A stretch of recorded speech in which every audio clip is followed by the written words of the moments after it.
Hai Sobat Lentera, Tera News kembali hadir menyapa Anda dengan membawakan sederet informasi terhangat dan inspiratif. Kita ke berita selanjutnya. KPU Jawa Timur akhirnya menetapkan 3 bakal pasangan calon gubernur dan wakil gubernur Jawa Timur sebagai pasangan calon untuk kontestasi Pilgub Jatim 2024. Ketiga pasangan calon ini ditetapkan setelah dilakukan pemeriksaan berkas persyaratan pencalonan dan syarat calon dinyatakan lengkap serta memenuhi syarat. Selanjutnya, 3 pasangan calon ini akan mengikuti pengundian nomor urut yang akan dilakukan pada hari ini.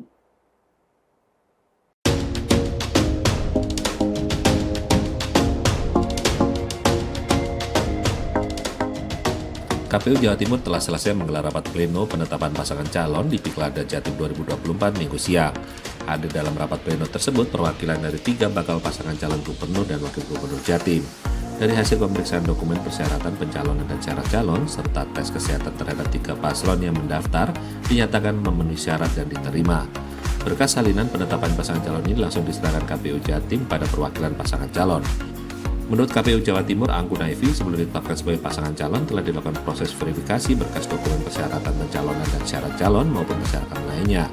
Dengan penetapan ini, Pilkada Jawa Timur 2024 secara resmi akan diikuti 3 pasangan calon tersebut.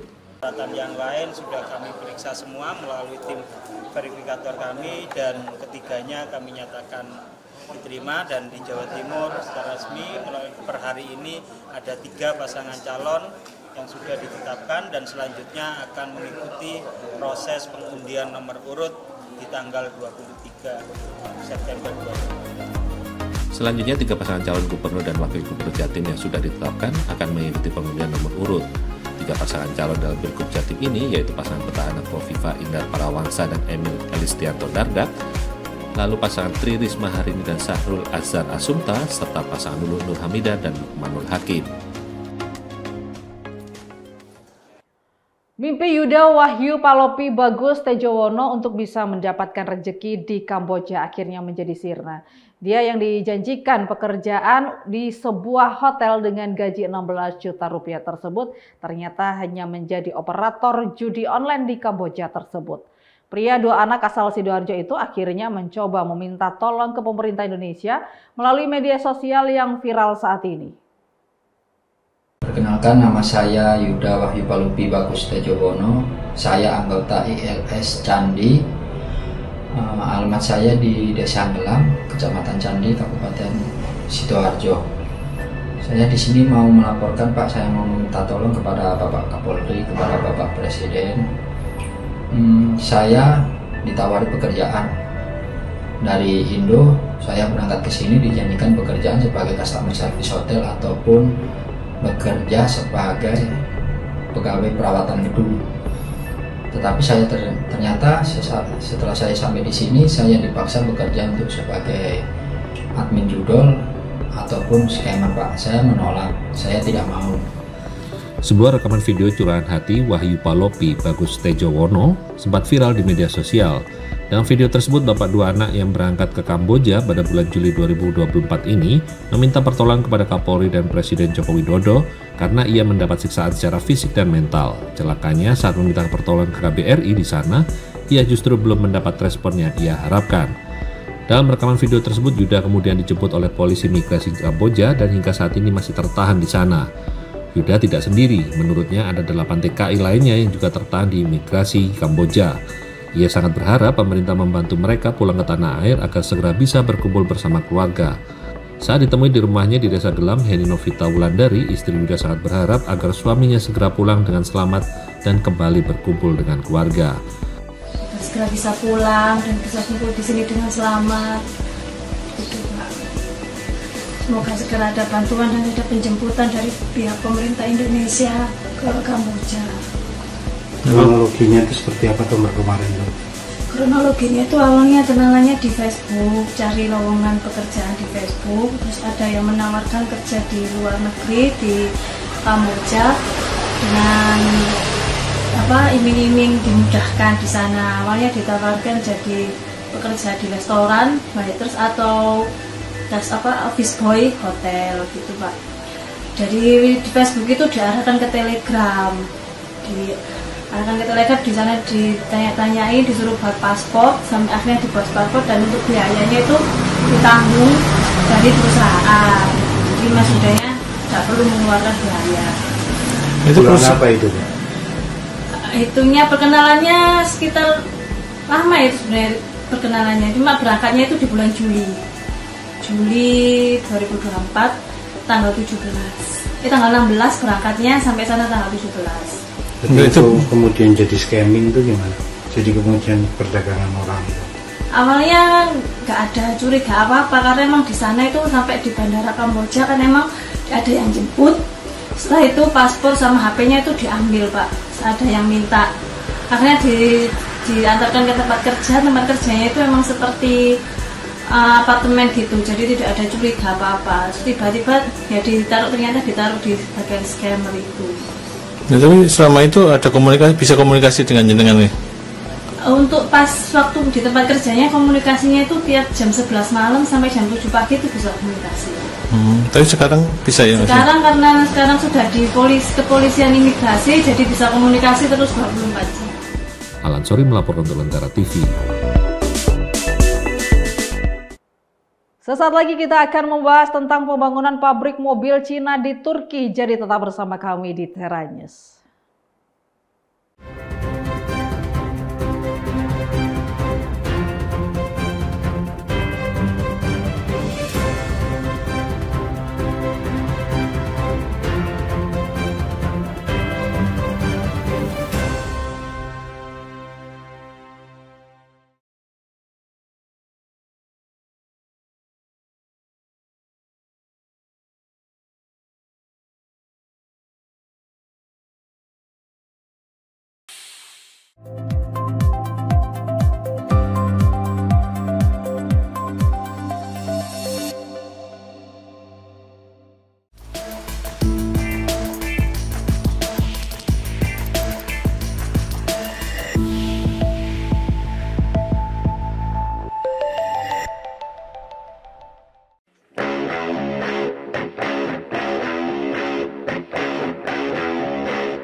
Kembali Anda bersama kami di Tera News. Sobat Lentera, raksasa otomotif Tiongkok BYD mengumumkan akan membangun pabrik miliaran dolar di Turki.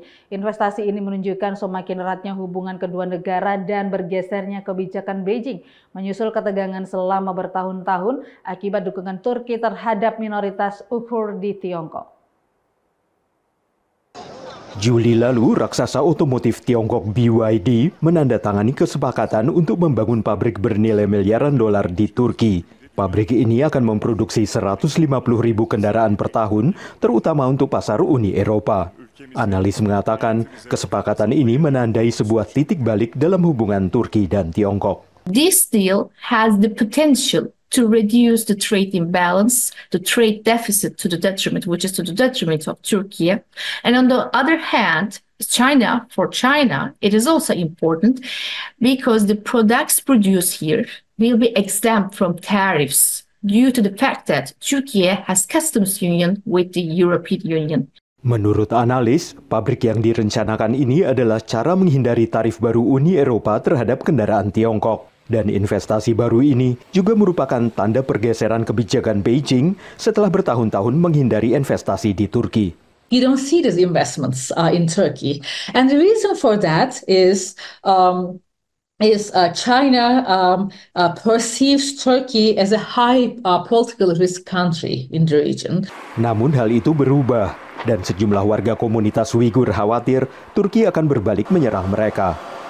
Selama ini Turki mengkritik tindakan keras Tiongkok terhadap minoritas Uighur yang mayoritas Muslim dan telah menawarkan perlindungan kepada mereka.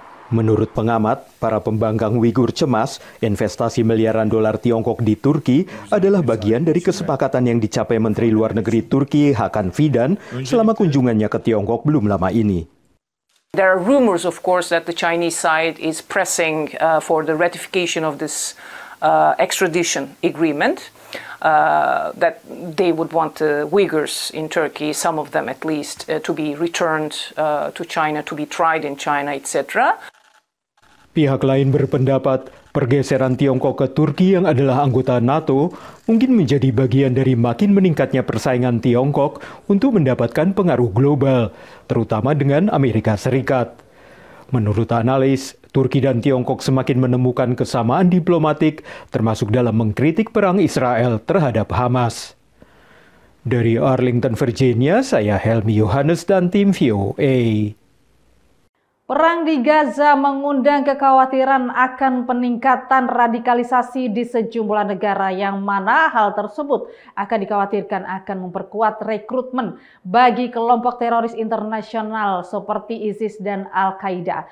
Dan Eropa menjadi salah satu wilayah yang rentan akan serangan radikalisasi tersebut. Setelah lama terbenam, kelompok ISIS kembali mengancam Eropa, baik kelompok ISIS inti yang berawal dari Irak dan Suriah, maupun ISIS-K atau Khorasan yang aktif di Afghanistan dan sekitarnya. Elsewhere, the threat posed by ISIL-K resulted in heightened threat levels in Europe.